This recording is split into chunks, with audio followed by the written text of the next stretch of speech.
the night Ebuka came home covered in blood. It was a night none of us would ever forget. The air was thick and still, the kind of night that seemed to hold its breath in anticipation of something terrible. I was jolted awake by the sound of frantic banging on our front door. My heart pounded as I jumped out of bed and rushed to see what was happening. My parents and my younger sister, Amaka, were already in the hallway, their faces pale with fear. My father opened the door, and there stood Ebuka, his clothes soaked in blood. His eyes were wild with panic. My mother screamed and clutched her chest, while Amaka started crying. "Papa, they know," Ebuka said, his voice trembling. "I don't have much time." We stood there, frozen in shock. Ebuka had always been the golden boy of our family, the one who took care of us when times were tough. He was just 25, but seemed so much older, carrying the weight of our family's struggle on his shoulders. My parents were so proud of him. He had bought us so many things: beautiful clothes for our mother, a brand new motorcycle for our father, and a smartphone for Amaka. He even took care of me, his older brother, making sure I had what I needed to finish my studies. But now, standing there covered in blood, he looked like a stranger. My father finally found his voice and asked, "Ebuka, what have you done?" "I am sorry, Papa," Ebuka said, his voice breaking. "I never wanted you to find out like this. I tried to protect you all." Before we could process his words, the sound of sirens filled the air, and flashing lights illuminated the night. The police stormed our house and grabbed Ebuka. He didn't resist, just looked at us with a mixture of regret and despair. "I am so sorry," he said again, as they dragged him away. The next few days were a blur. We learned that Ebuka had been involved in a robbery that had gone horribly wrong. People had died, and he was one of the criminals responsible. My parents were devastated. They couldn't believe that their beloved son was a highway robber. My mother cried for days, unable to understand how her sweet boy had turned into a criminal. Amaka was too young to fully grasp what was happening, but she knew something was terribly wrong. Ada, Ebuka's girlfriend, came to our house crying and screaming, asking where he was. She had no idea that he was living a double life. She thought he was just a hard worker who loved her. It broke her heart to see her so distraught. She had been such a bright presence in Ebuka's life, always smiling and full of life. Now she was a shadow of her former self, broken by the betrayal and the loss. The trial was a nightmare. We sat in the courtroom surrounded by the families of the victims, who glared at us with a mix of anger and sorrow. Ebuka confessed to everything. He admitted that he had been robbing people on the highways for years. He said he did it to take care of us, to give us a better life, but his words couldn't erase the pain and the shame. The families of his victim cried and shouted at him, their grief raw and unrelenting. Ebuka was sentenced to life in prison. The judge's words rang in our ears like a death knell. My mother fainted, and my father looked like he had aged 20 years in that moment. I held Amaka close, trying to shield her from the harsh reality, but there was no escaping it. We visit him sometimes, but it's never the same. My parents have aged so much in such a short time. Amaka still asks when he's coming home, and we have to tell her that we won't be. Not for a long time. The village talks about us now. We used to be respected because of Ebuka's success, but now we are looked at with pity and judgment. I still remember the day Ebuka brought home the first expensive gift. It was a beautiful dress for our mother. She was so happy, her eyes shining with pride and love. "Ebuka, my son, you have made us so proud," she said, hugging him tightly. We all thought he had landed a good job in the city, something that paid well enough to afford such luxuries. Next, he bought our father a brand new motorcycle. My father was over the moon. "This will make getting to the farm so much easier," he said, patting Ebuka on the back. "You are a blessing to this family." For Amaka, It was a smartphone. She was thrilled, showing it off to her friends. My brother bought it for me, she would say with pride. He is the best brother in the world. I got my share too. Ebuka paid for my school fees and bought me new clothes. I was grateful but also a bit curious. Ebuka, where is all this money coming from? I asked one day. He smiled and ruffled my hair. Don't worry about it, big brother. Just focus on your studies. I've got everything under control. I should have pushed harder, asked more questions, but I didn't. None of us did. We were all too happy to question the sudden change in our fortunes, and that was our mistake. Ebuka's double life started to unravel when one of his gang members was caught by the police. Desperate to save himself, the man spilled everything, implicating Ebuka and the others. The police started their investigation, and it didn't take long for them to connect the dots. On the night they came for him, Ebuka had been involved in a robbery that had gone horribly wrong. A shootout ensued, and innocent people were killed. The guilt and fear had driven him to our doorstep, seeking refuge from the storm he had created. In prison, Ebuka is a shadow of the man we once knew. He looks older, worn down by guilt and regret. I never wanted this for us, he told me during one of our visits. I thought I could protect you all, give you a better life, but I was young. We tried to move on, but it's hard. The stigma of being related to a criminal lingers. My parents have lost the spark they once had. My mother rarely smiles, and my father is a silent, brooding presence in our home.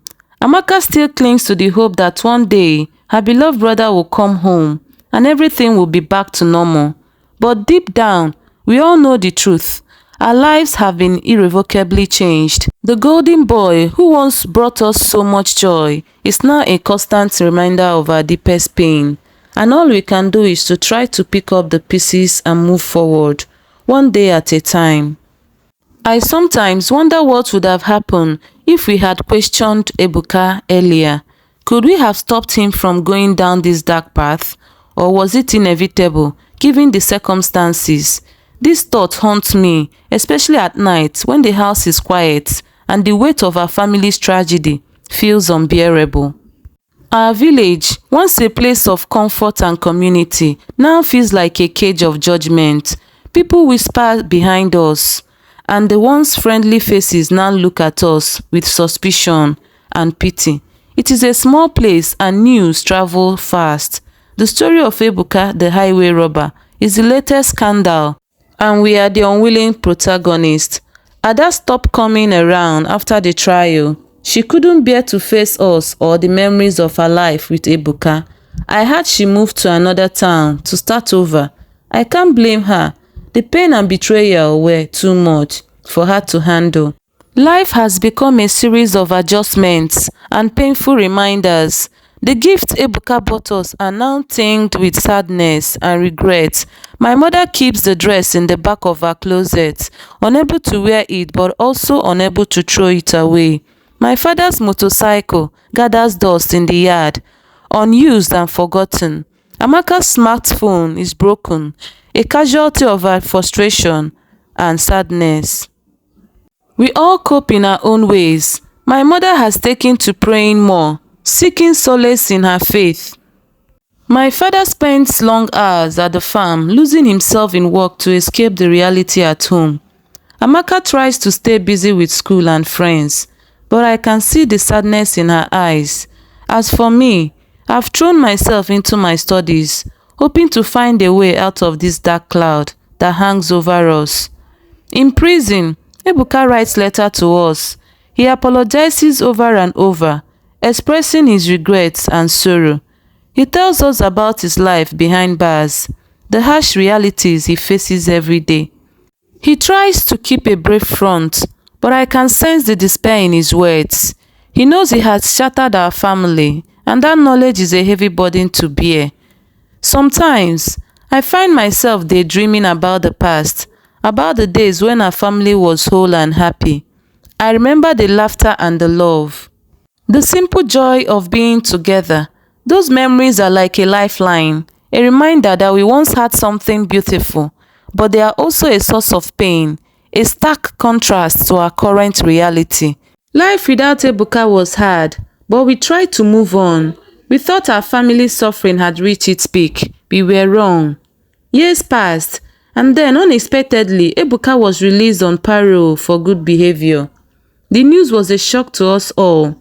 My parents were hesitant but hopeful. They believed he had changed, that prison has reformed him. Amaka was overjoyed. She had missed her big brother terribly. I was skeptical, but I kept my doubts to myself, not wanting to damper the fragile hope that had rekindled our home. When Ebuka walked through the door, he looked different, older, more worn, but there was a flicker of the old Ebuka in his eyes. He hugged us all, tears streaming down his face. "I'm sorry," he kept repeating. "I'm so sorry." For a while, it seemed like things were getting better. Ebuka found a job at a construction site, and he worked hard. He seemed determined to make amends, to prove he had changed. Our parents began to smile again, and Amaka was inseparable from him, clinging to him as if afraid he would disappear again. But as the weeks turned into months, I noticed signs that worried me. Ebuka was restless, often staying out late and coming home with a haunted look in his eyes. He was secretive. When I asked him where he had been, I tried to push away my fears, to believe that he was just adjusting to life outside prison. One night, I followed him. I had to know. My worst fears were confirmed. I watched from a distance as he met with old associates, men with hard faces and cold eyes. They talked in hushed tones, and I saw the familiar exchange of money and plans. My heart sank. Ebuka was back in the game. I confronted him when he got home. "Ebuka, what are you doing?" I demanded. "You promised you had changed." He looked at me, his eyes filled with regret and defiance. "I tried," he said quietly. "I really did, but it's not that simple. I owe people. They won't just let me walk away." I was furious. "You are going to get yourself killed, and you are going to destroy this family all over again." "I know," he said, his voice breaking, "but I don't know how to stop." The next few weeks were a nightmare. I couldn't sleep, couldn't eat, waiting for the inevitable. Tried to talk to our parents, but they were in denial, clinging to the hope that Ebuka had truly reformed. Then came the night that shattered everything. I was jolted awake by the sound of the gunshots. My heart pounded as I rushed to the window.